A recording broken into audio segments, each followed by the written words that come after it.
Sekarang kamu coba bayangin kamu yang jadi Allah. Kamu bayangin ya. Kamu jadi Allah, terus ada anak orang-orang sholat. Kismir dulu Allahu Akbar harus bener San. Tapi hatinya enggak ke Allah. Kamu terima enggak itu sholatnya? Saya enggak mengatakan Allah enggak menerima loh ya. Saya enggak bilang Allah enggak menerima, terserah dia. Cuman kamu bayangkan upamanya kamu itu Allah, terus ono sembayang ngenangin gatel kon niku mari ngene kon ya nyolong kan gitu ya. Diterima enggak kalau enggak khusyuk? Kamu enggak nerima kan? Ya, kamu jangan berdebat. Tapi ini Allah pasti nggak bisa kamu. Nggak ada orang bisa memastikan Allah nerima nggak nerima. Nggak usah berdebat ini doanya sampai apa tidak. Lo doa sing sampai sing endi?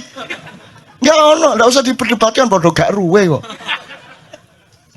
Jangan berdebat mengenai doa sampai atau tidak. Jangan berdebat mengenai Allah menerima atau tidak. Jangan berdebat mengenai masuk surga atau masuk neraka.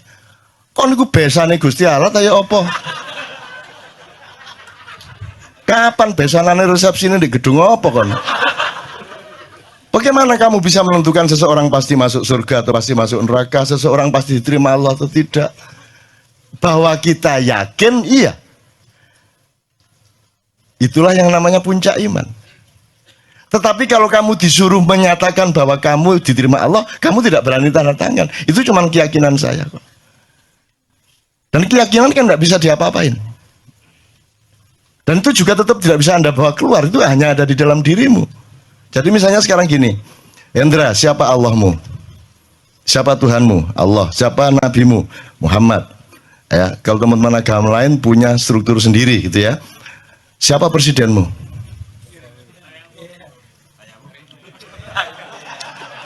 Upamanya ya. Jadi gini teman sekalian. Kalau Allah, kamu dapat resiko besar dan tidak mungkin tidak kamu akui. Nabi Muhammad juga begitu. Karena ada alasan rasional, bukan soal korps, bukan soal golongan. Ada asbabun nuzulnya, ada mantiknya, ada semuanya. Tapi kalau selain yang dua itu boleh tidak kamu tidak mengakui? Saya ini ditegaskan dari awakmu itu. Jadi kamu sekarang ngakuin tidak yang selain dua tadi itu? Boleh enggak sekarang kamu nggak ngakui? Nah ya sudah enak toh. Kan boleh kamu enggak mengakui. Jadi juga nggak usah terlalu pusing juga. Oh, kata aku nih kan. Nah itu repot. Kata di TV ya kata aku nih dapurmu kan gitu kan. Kan gitu kan. Kalau dia pas lewat kita kepergok, ya saya nggak akan memperlakukan dia sebagai presiden. Kan begitu. Ya aku liwat sakarepku. Masih ono tuet aku liwat sakarepku kata lapo kan. Aku urip dikai Gusti Allah kok. Mosok ngabekti karo sing wong kabeh ana pantes-pantese kan. Kabeh iki nek gak apik ya pinter, nek gak pinter ya pantes ngono lho. Iki gak kabeh iki apa iki?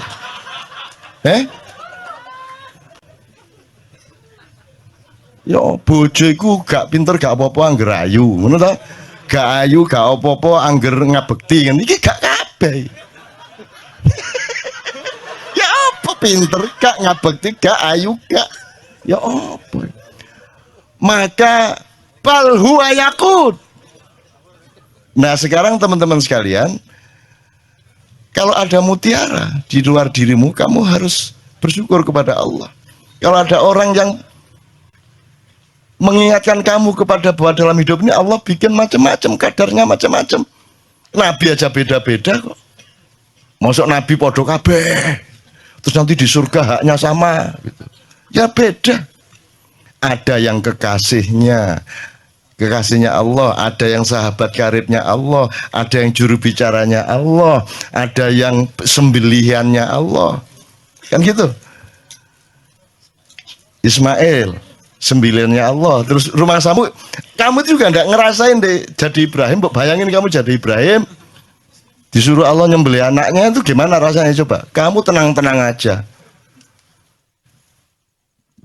Terus kamu pikir Ibrahim nggak mencoba bereaksi gitu?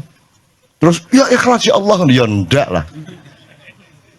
Jadi Ibrahim itu ya pergi ke hutan. Dia itu kan semua kan tidak untuk kepentingan Allah. Emang ada Allah punya kepentingan. Jadi kalau Allah menyuruhmu sesuatu, itu kan untukmu, untuk melindungimu, untuk pemahamanmu, bukan untuk dia. Gak padaan Gusti Allah kon gak sembahyang. Jadi itu untuk supaya ada, karena umatnya Nabi Ibrahim itu orang yang sudah terlanjur menyembah Tuhan yang sebelumnya, kepercayaannya sebelumnya, yang apa namanya, tradisinya berbeda dengan yang ditawarkan oleh Nabi Ibrahim. Nah, untuk merubah tradisi dan meyakinkan mereka kepada tradisi baru itu harus ada praktek ikhlas membunuh anak itu. Jadi Nabi Ibrahim yo jane yo gak kuat rek, matane ngaplok arek gak kuat ya. Jadi dia nang alas naik gunung sama Ismail sama bawa kambing. Itu nanti wis melayu. Akhirnya dia sembelih kambingnya, terus dia turun membawa kambing. Ini loh kalau Allahku, katanya, kata Ibrahim kepada ini loh kalau Allahku menyuruh sesuatu itu bukan karena kejam kepada kita, bukan karena minta ditaati. Sesungguhnya semua perintahnya karena sayang kepada kita. Aku disuruh menyembelih anakku, tapi buktinya anakku tidak tersembelih, kambing malah dikasih oleh Allah. Ngono, kerja itu kolusi antara Allah sama Ibrahim. Terus tenang aja. Kamu nanti saya bukain macam-macam bantah semua nanti kamu. Mosok aja lu, kamu pikir Rasulullah aja manusia biasa kan? Semua itu kan enggak kok terus semua itu sudah hebat sejak awal ya enggak. Nabi Nuh aja istrinya dia enggak bisa dakwahi kok. Anaknya Nabi Nuh sendiri kafir kok. Kamu bisa bayangkan kalau seorang nabi istrinya sendiri tidak ikut suaminya, anak itu kan bayangin rumah tangganya bagaimana. Bayangin masyarakatnya bagaimana. Sekarang kita ini anak kita satu nakal aja udah pusing enggak karu-karuan kok. Bayangin ada nabi rasul lagi yang istrinya tidak taat, anaknya tidak taat. Kamu bisa bayangin keluarga ini gak sakinah toh. Gitu loh. Jadi kamu juga jangan terlalu pusing karena Allah itu sudah kasih jurisprudensi apa saja ada. Kalau kamu mengalami kesulitan apa-apa tinggal cari jurisprudensi apa. Wah ini cocok iki Nabi Yunus iki Nabi Yunus iki cocok. Kalau kamu mengacu kepada contoh-contoh kejadian yang sudah Allah paparkan, kalau kamu menemukan itu selesai. Kamu akan mentertawakan dirimu ngene kok galau gak masalah. Ini buahnya kalau saya buka Anda bingung nanti. Buahnya Rasulullah, misalnya Rasulullah pernah mengganjal perutnya dengan batu supaya tidak lapar. Orang tidak mikir ya Aisyah ganjal batu tagak. Karena tidak pernah mikir tak. Mbok mestinya dilihat lah, kan mestinya serumah dong ganjil batu semua. Lah kamu nggak punya fakta bahwa Aisyah, jangan-jangan beliau lapar itu karena Aisyah lupa nawari makan. Loh, salah satu kemungkinannya loh ya. Mungkin Aisyah pas kurang care. Lah Rasulullah kan mau bilang Aisyah saya belum makan, tidak berani dia. Kan Rasulullah lembut sama istrinya, dia sangat hati-hati menjaga perasaan istrinya. Akhirnya mergo bojone gak nawan-nawani mangan ya wis tak ganjel watu ngono kan. Bingung kan tak ceritane akeh. Wes banyak bahan ngene-ngene kira. Iki tak buka didik ngono ya. Kan cek nemen-nemen bingungmu lho ya. Ya teman-teman sekalian ya mohon maaf nih Ustadz kalau anak agak yang enggak dikit-dikit gitu. Ini bukan tujuannya bukan mau mengkritik Muhammad, mengkritik Ibrahim dan sebagainya. Tujuannya supaya Anda mengetahui betapa banyak paradoks dalam hidup yang Allah sengaja menciptakan dalam hidupmu. Sehingga kamu jangan kaget sama paradoks itu. Tapi kalau kamu berdialektika dengan cara berpikir ma'iyah yang siklikal, yang spiral, yang penuh tikungan, penuh lipatan, dan Anda terbiasa dengan itu, maka seluruh yang kamu alami itu nanti akan bisa dieliminir menjadi berkah, menjadi rasa syukur, akan semua menjadi baik bagi hidupmu. Gitu loh maksud saya. Itu contoh-contoh, bukan saya kok terus menafsirkan gini, enggak. Saya itu cuman orang di depan saya itu supaya lebih bisa menghandle hidupnya menjadi lebih mudah. Karena Allah itu kan unik tuh. Inna ma'al usri yusra gitu kan. Nek arek Malang kan ini langge sampean niku lho. Kan bersamaan dengan kesulitan sudah aku sediakan kemudahan. Langge sampean kok repot-repot mbok wis langsung kemudahan apa sih? Ana sing nakal ngono ya apa?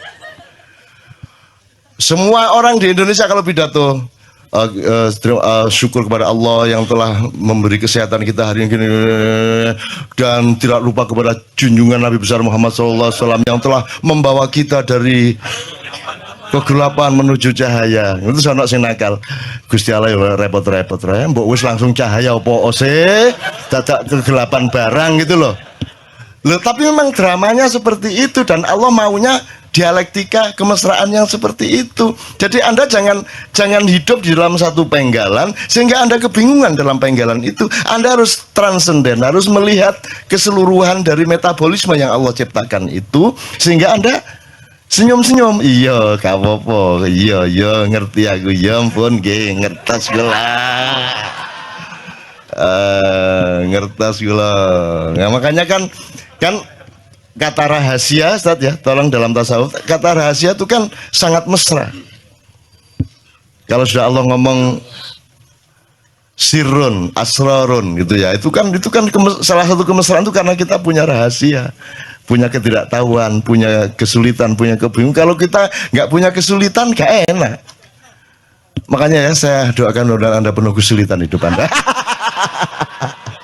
Oke teman sekalian, alhamdulillah, pokoknya pulang dari sini ingat ya, kamu harus masing-masing sendiri dan kamu harus menemukan, oh enggak masalah, saya cari keris kok, saya cari keris, dan pasti pedangnya dapat, pasti cangkulnya dapat, percaya itu, percaya. Kamu kalau enggak percaya itu ya dapat acul, gak bisa macul. Menurut dia pemerintahmu bisa macul gak? Dikon macul. Enggak, maksudnya Pacul itu kan manajemen ekonomi, manajemen fiskal, keuangan, whatever, ya toh. Nah, menurut kamu pemerintahan kita yang paling pinter nyangkul yang mana? Lapangan Banteng, Menteri Keuangan, Cak. Oke, monggo itu penilaian Anda. Tapi pokoknya sekarang ini kita sudah, Maksudnya begini, Menteri Keuangan itu pinter nyangkul, ya. Tapi dia nyangkul tuh bukan buat bangsanya ini, tapi buat bangsa orang lain. oh, Ya. Dan sayangnya dia nggak nyangka kalau dia itu adalah pekerja rodi gitu. Pada prinsipnya gitu ya. Jadi melihat konstelasi hari ini, ya, yang paling penting bagi kita, kesadaran kita. Saya kira kita bisa saja mengatakan siapa yang bisa merubah ini? Saya. Masing-masing kita di sini bisa merubah ini. Tapi kemudian pemetaan mas saya kan jadi harus jelas. Hari ini tadi Cak Nun cerita apa, hostage syndrome, ya. di mana orang yang sudah tersandra tidak menyadari kalau dia tengah tersandra. Bahkan dia mencintai yang penyandra. Bahkan dia mencintai orang yang menyandranya. Nah, hari ini jangan-jangan Republik ini tengah dijalankan oleh orang-orang yang tidak mengerti kalau dia bekerja untuk kepentingan yang bukan untuk kepentingan rakyat bangsanya ini. Sebelum saya tuntaskan satu poin, kemudian Ustaz Anwar, saya minta Panembahan Sujiwo Tejo untuk maju ke depan.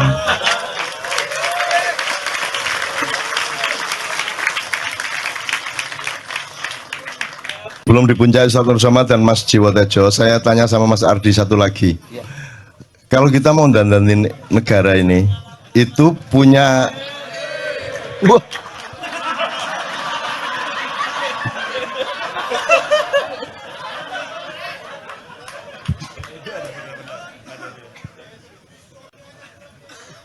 Oke. Itu ada nggak model yang akan kita tiru atau kita tuju gitu? Ya kalau bicara soal model, mestinya nggak usah jauh-jauh, Cak. Ya. Tetangga kita deket saja. Misalnya untuk satu contoh gitu ya, Singapura itu yang katanya sudah sangat apa-apa mahal dan seterusnya, saya sangat mengejutkan. Sekolah dari SD sampai SMA itu negara yang urus. Kalau mau masuk sekolah swasta itu urusanmu. Kalau mau kuliah di perguruan tinggi negeri itu bisa dapat beasiswa 85%. Jika lulus bekerja 3 tahun di pemerintahan, ya. Setelah itu baru boleh bekerja di tempat yang lain. Itu satu. Yang kedua, transportasi umum di sana sudah disediakan. Dan yang paling menarik, rumah pun sudah ada yang disediakan oleh pemerintah untuk disewa oleh masyarakat. Dan rumah itu jangan coba-coba ganggu di luar-luarnya. mau dicat, mau dibagusin, Anda kena penjara, masuk penjara, karena itu melanggar hukum. Yang hanya boleh dibenahi hanya di dalamnya saja. Catlah dalamnya, perbaiki di dalamnya gitu ya. Mereka punya semua bentuk yang kemudian bisa mensejahterakan lah sebagian besar rakyatnya. Singapura itu tidak punya ladang minyak, tapi mereka punya 12 kilang refinery, Cak. Oleh karena itu, semua minyak mentah yang di Indonesia ini jangan-jangan parkir di sana, lalu jadi BBM, baru diimpor lagi ke sini. Memang. Ya. Nah ini kan kalau bicara soal model, Jerman itu sebuah negara yang sudah sangat maju, ya, industri juga. Di sana itu orang bicara BBM-nya harga pasar, ya, harganya berubah tiap hari. Iya, tapi transportasi umumnya di sana semua gratis kok. Sekolah semua gratis, bahkan sampai perguruan tinggi. Berobat, teman saya dapat beasiswa ke sana, ada asuransinya. Pulang ke Indonesia, dirawat di sini, sampai di sana diganti sama asuransi yang orang ikut pendidikan beasiswa di sana. Artinya modelnya itu ada. Alatnya di mana, Cak? Jagain APBN kita, Cak. APBN kita itu kan mengelola. Maksudnya saya disuruh jagain APBN itu. Jadi gini,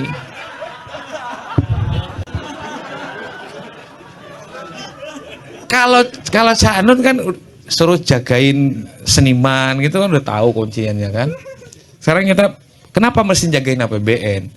Karena di dalam APBN itulah, Cak, semua rahmat Allah sama kita ini ya dikelola sedemikian rupa. Bumi, air, manusianya. Oke. Nah, jadi pendapatan negara.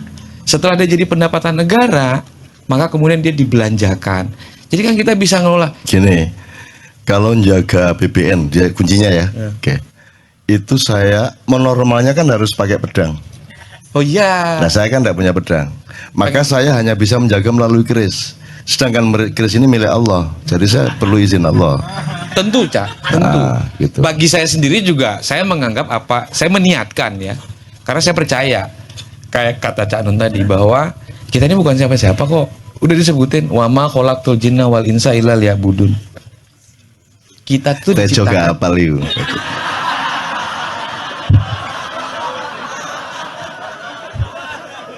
Iya, pegangan saya cuma itu, bahwa saya niatkan bahwa karena sudah disebut bahwa tidak kuciptakan jin dan manusia kecuali hanya untuk mengabdi kepadaku semata. Oh, kita ini abdi kok. Selesai kita bersahadat, percaya rukun Islam, rukun iman, ya itu. Sip Ardi. Gini, ini kan semua teman-teman ini bukan keranjang yang kita masuki bahan-bahan. Tapi mereka ini kan mesin oleh pemerintah. Mereka takut kalau kehilangan kita. Karena dengan kita, mereka denger-ngereng sholatullah, salamullah, gitu. Ih, ketenangan nih. Jadi saya tuh tidak tega sama mereka. Bukan saya menyantuni TKW. Wong TKW kita itu karena pengalamannya menjadi manusia tangguh di sini, di sana mereka lebih tangguh dari juragannya. Sing nyentak-nyentak itu arek-arek. Malah buruwe sing nyentak-nyentak jeragane. Itu orang Indonesia. Jadi hidup itu tidak hitam putih. Kadang-kadang kalau engkau di penjara, kata Pak Abdullah tadi, penjara adalah singgasana bagi orang yang mencari kebenaran. Maka sebanyak mungkinlah Anda masuk penjara. Lah kan nggak bisa ngomong gitu kan. Jadi hidup itu nggak kayak gitu. Hidup itu begitu luasnya dan ulang alik minal masjidil haram minal masjidil aqsa. Minal masjidil aqsa minal masjidil haram, terus ulang alik. Seneng galau, terus menerus. Kan gitu, Mas. Jadi menurut saya setuju sama semua perbaikan yang Anda lakukan, tapi jangan sampai kita kehilangan kekayaan itu maksud saya.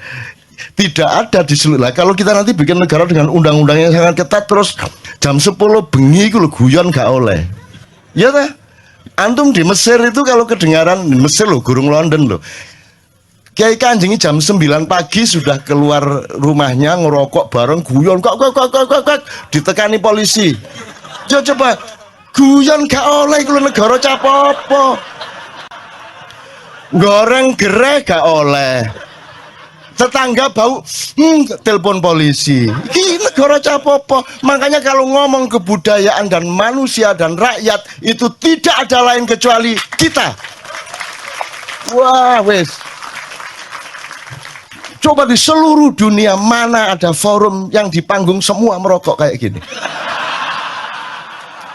Ayo cari di belahan dunia yang manapun, dan semua datang dan semua tanpa batas. Tidak perlu ada perlindungan, tidak perlu ada keamanan, betul enggak? Tidak perlu dijaga siapa-siapa, karena kita adalah orang yang menjaga, bukan orang yang dijaga. Kan begitu? Kita semua adalah orang yang memelihara republik ini, bukan orang yang mengancam republik ini. Gitu loh.